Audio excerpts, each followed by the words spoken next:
Okay, so this is part 2. If you haven't watched part 1, I'd suggest going back and watching part 1, sorry. Naughty. This has got an extreme trigger warning. I'm talking about the death of my wife. So if this has popped up on your feed, either scroll up, or if you are interested, go to part 1 first. So 2022 was supposed to be our year, and obviously that just got blown to smithereens. So Heather got moved to Ashgate Hospice, and they were absolutely amazing. Anybody from Chesterfield or anybody who's had any family member in the hospice will know how brilliant they are. Really, really brilliant. I cannot sing their praises high enough. So she got transferred there from the hospital. They knew that we were due to get married, and within a week they'd sorted everything, done everything for us. There was an article in the local paper and stuff like that. If you're a little bit of a sadist and you like crying, then I have put the wedding video on my YouTube channel on if you want to have a look. I don't watch it anymore, it's too depressing. So we got married. We got married on the 21st of April. Now after the wedding, obviously Heather put everything she could into that day, and she lasted about half a day. To be honest with you, she was too tired. She was falling asleep. I spent my wedding night on a fold-out bed on a hospice floor whilst my wife slept under heavy pain relief and sedation. There was a plan to potentially do chemotherapy. However, and again, this will probably be something that not a lot of people know. We certainly didn't. However, it was refused. Basically, you have to be at least 50% of your daily activity to be considered strong enough for chemotherapy. Now, by this point, Heather couldn't walk properly. Her eyesight was starting to go, and she was starting to lose cognition. Okay. So that was refused, basically. And unfortunately, I think that was the last thing that took the fight out of her. She was told, prognosis-wise, probably looking at 4 to 6 months. She passed away on the 22nd of May.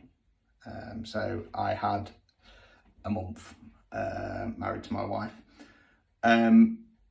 Now, again, I'm not going to go into details because I am not the person to kind of deliver this kind of news, as it were.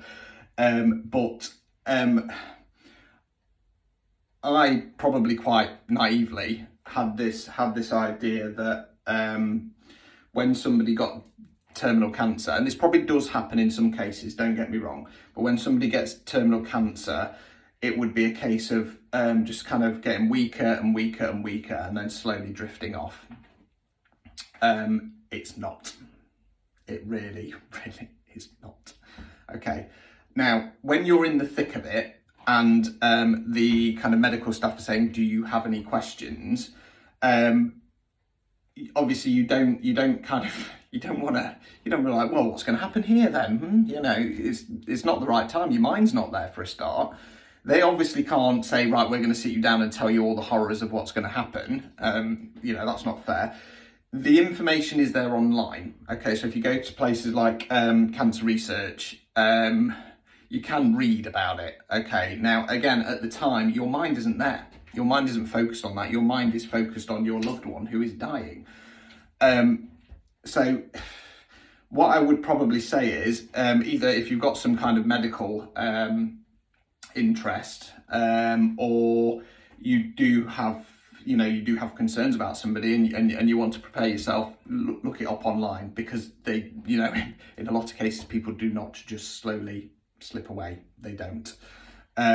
Like I say, I'm not going to go through it because it's too traumatic, if I'm quite honest with you.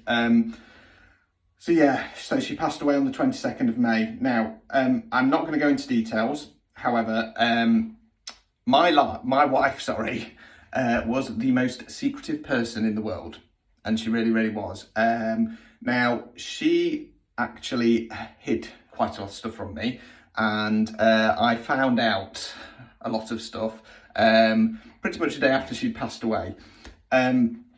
Now, I forgive her for that, and she'd left some kind of clues so that I'd find it. She just wasn't brave enough to tell me in the physical. Being a medium, I have spoken to her a number of times. We've had this conversation out, so it's all settled now. But yeah, that was having gone through something so terribly traumatic and being at the complete tipping point, and then finding out some stuff on top of that. The best way to describe it would be by going full circle through insanity back to some form of sanity again. Okay, now,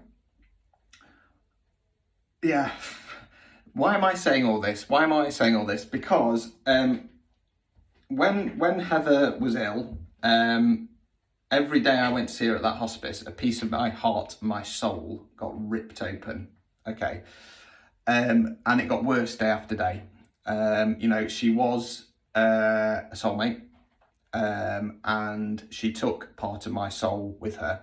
Okay. Now, when you go through something so traumatic, you have two choices. Okay. You either nosedive, like I mentioned, or you go, do you know what? I'm not going through all of that to then destroy myself. I'm not. I'm gonna get rid of all the crap that no longer serves me. I'm gonna get rid of all the ego crap.